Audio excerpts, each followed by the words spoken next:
এখন আমার দূর দূরান্ত কুটুম জনেরা কাছে তোমার নাকি পাকা পান আছে বাস থাকে বলে চাউল বেড়েছে তো মানে হয় 50 বছর পর আবার ফুল আসলো আসে, এটা তো কেউ জানে না। কুটুম এরা কথা আমার তো এক কেজি নেন এক কথা 2 কেজি নেন।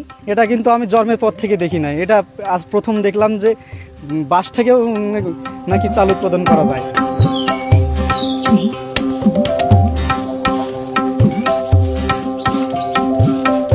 দিনাজপুরের ফুলবাড়ী উপজেলার পাকাপ্রাণ গ্রাম। স্থানীয় সাঞ্জুরায়ের বাড়িতে মানুষের ভিড়। বাড়ির পাশে ঝাড় থেকে বাঁশের বীজ সংগ্রহ করছেন তিনি। সেই বীজ পানিতে ধুয়ে পরিষ্কার করে রোদে শুকাচ্ছেন। এরপর সেগুলো ধানের হাস্কিং মিলে ভাঙাবেন, যা থেকে হবে চাল। বাড়ির উঠানে প্রস্তুত করা কয়েকটি বীজের বস্তা রেখেছেন, কিছু দানা ভাঙিয়ে রেখেছেন। গ্রামের অনেকেই তা কিনে নিয়ে যাচ্ছেন। বাঁশের ফুল থেকে চাল উৎপাদন করার বিষয়টি এলাকায় ব্যাপক চাঞ্চল্যের সৃষ্টি করেছে। প্রতিদিন বিভিন্ন এলাকা থেকে দলে দলে উৎসুক মানুষ ভিড় করছেন তার বাড়িতে। অনেকে বাঁশ ফুলের চালের রুটি ও পায়েস খেয়েছেন। চাউলগুলো দেখলাম একদম হুবহু যে ধানের চাল, সে চাউলের মতোই। আর পাশের এক বাড়িতে সে চাউল দিয়ে পায়েস পাক করেছে, তো উনি পায়েস আমাদেরকে খাওয়াইলো। পায়েসটা অত্যন্ত সুস্বাদু হয়েছে, মনে হচ্ছে যে একেবারে আতপ চালের পায়েস। বাস থেকে ফুল থেকে চাল উৎপাদন করতেছে, এটা কিন্তু আমি জন্মের পর থেকে দেখি নাই, এটা আজ প্রথম দেখলাম যে বাস থেকেও নাকি চাল উৎপাদন করা যায়। এটা কিন্তু অনেক একটা চাঞ্চল্যকর ঘটনা। বাঁশের ফুল আনে চাউল করতেছে, করে ভাত খাইছি, আমরা পাশ খাইছি, ভালো লাগতেছে। আমরা তো যুদ্ধ শোনে এগুলো দেখছিলাম, আর তো দেখি নেই, এখন কিন্তু দেখতেছি। আমরা কিন্তু ওই যে আমার শান্তি শুনতে আনে খুব যত্ন করে ধোয়া পাগলা করে ছাঁটে ছুটে মেলে আটা কুটে আনে রুটি খাইছে, খুব রুটি মিষ্টি।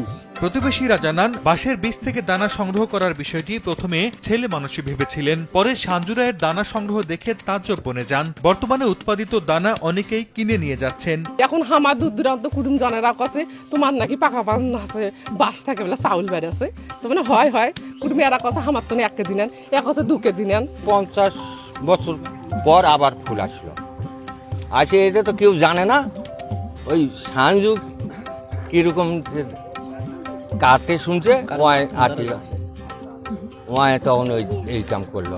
সাঞ্জুরায় জানান, 1 মাস আগে পাশের গ্রামের কালীচন্দ্র রায় নামে একজন বাঁশের বীজ থেকে দানা সংগ্রহ করে খাওয়ার বিষয়টি জানান। তার কথা মতো প্রথমে নিজে খেয়ে ভালো লাগলে পরিবারকেও খাওয়ানো হয়। এরপর থেকে নিজেরা খাওয়ার পাশাপাশি এই চাল বিক্রিও করা হচ্ছে।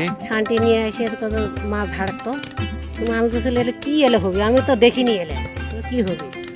আমি ঝাড়লাম, ঝাড়ে টাড়ে দিয়ে মাটি পুকুরের ডেস্কিট করে ভিজে তুলাম, খেঁচে ধুলাম, ধুয়ে টিয়ে ডালাত করে মানে ধুলে ওদের টানি লেটল নাড়ি দিলাম, দিয়ে মানে শুকিয়েছে তো মানে কুটে নিয়ে আগে দেখি আগে চালটা আমি মানে ধানটা মেলে নিয়ে যাইতেছি আর কি, মেলে কুটানোর জন্য মানে নিয়ে যাইতেছি আর কুটার পর বাড়িতে নিয়ে এসে সেই চালটা রান্না করে আমি খেলাম আর কি, ভাত রুটি বা খিচুড়ি পায়েস, মানে এত যে সুস্বাদু বা মিষ্টি এটা আমি মানে কল্পনা করতে পারি নাই।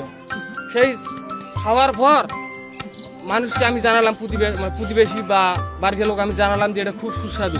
ওনারা শুনে আমার বাড়িতে ছিঁড়ে ছুটে চলে আসে চাউল নিতে আর কি।